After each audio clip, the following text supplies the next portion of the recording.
Delhi rows avenue కోర్టులో MLC కవిత మధ్యంతర bail పిటిషన్పై విచారణ వాయిదా పడింది. ఏప్రిల్ 4కి విచారణ వాయిదా వేసినట్లుగా తెలుస్తోంది.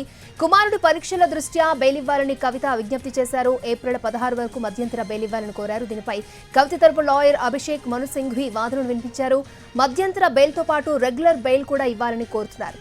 రైట్, ఇదే అంశానికి సంబంధించి మరిన్ని అప్డేట్స్ మా ఢిల్లీ ప్రతినిధి రాజు మనకు అందిస్తారు. రాజు, అక్షయ, కవిత బెయిల్ పిటిషన్ పై విచారణను ఏప్రిల్ 4కు వాయిదా వేశారు. ఏప్రిల్ 4న 2:30 అంటే పోస్ట్ లంచ్ మరోసారి ఈ విచారణ జరగబోతుంది. వాస్తవానికి కవిత తరపున సుదీర్ఘ వాదనలు వినిపించేందుకు అటు సీనియర్ కౌన్సిల్ అభిషేక్ మను సింఘ్వి సమయం కోరారు. అయితే మరొక రోజు దీన్ని కంటిన్యూ చేస్తామని చెప్పి స్పష్టంగా అటు కోర్టు స్పెషల్ కోర్టులో ఉన్నటువంటి జడ్జి కావేరి బవేజా స్పష్టం చేశారు. ఈ సందర్భంగా దీనికి సంబంధించి ఖచ్చితంగా కొంత సమయం పడుతుంది. అందుకోసమే మరో తేదీ అనుకున్నప్పుడు ఈ కేసును మొత్తానికి అటు ఏదైతే ఇప్పటి వరకు అనుకున్నట్టు ఏప్రిల్ 4కు వాయిదా వేశారు. అయితే ఓవరాల్ గా కూడా కవితకు సంబంధించి మధ్యంతర బెయిల్ మాత్రమే కాదు, రెగ్యులర్ బెయిల్ పైన కూడా తన వాదనలు వినిపిస్తాము, మధ్యంతర బెయిల్ కాదంటే రెగ్యులర్ బెయిల్ పైన కొనసాగుతామని చెప్పి సింఘ్వి స్పష్టం చేశారు. అయితే కవితను ఇంత అత్యవసరంగా ఎందుకు అరెస్ట్ చేయాల్సి వచ్చింది? కవిత ఈడీ నోటీసులు ఇచ్చినప్పుడు సహకరించారు, అంతేకాదు సుప్రీంకోర్టులో తను పోరాడుతున్నారు. అయినప్పటికీ కూడా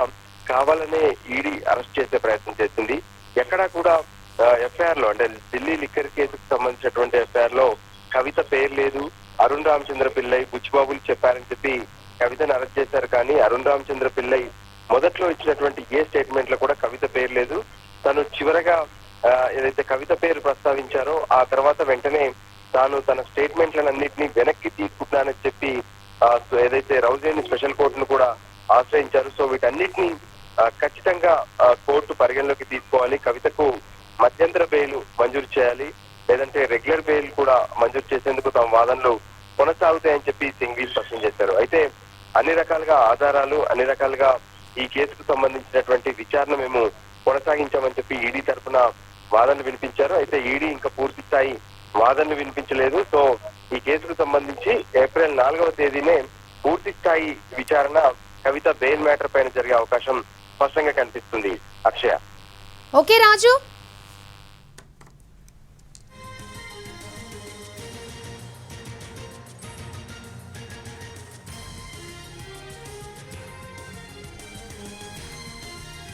రైట్, బ్రేకింగ్ న్యూస్ చూస్తున్నాం. ఢిల్లీ లిక్కర్ స్కామ్ లో అరెస్ట్ అయిన బీఆర్ఎస్ ఎమ్మెల్సీ కవిత బెయిల్ పిటిషన్ వాయిదా పడింది. ఏప్రిల్ 4వ తేదీకి విచారణను వాయిదా వేసింది రౌస్ అవెన్యూ కోర్టు. కుమారుడి పరీక్షల దృష్ట్యా బెయిల్ ఇవ్వాలని కవిత విజ్ఞప్తి చేశారు. ఏప్రిల్ 16 వరకు మధ్యంతర బెయిల్ ఇవ్వాలని కోరారు. దీనిపై కవిత తరపు లాయర్ అభిషేక్ మను సింఘ్వి వాదనలు వినిపించారు. మధ్యంతర బెయిల్ తో పాటు రెగ్యులర్ బెయిల్ కూడా ఇవ్వాలని కోరారు. అయితే విచారణను 4వ తేదీకి వాయిదా వేసింది కోర్టు.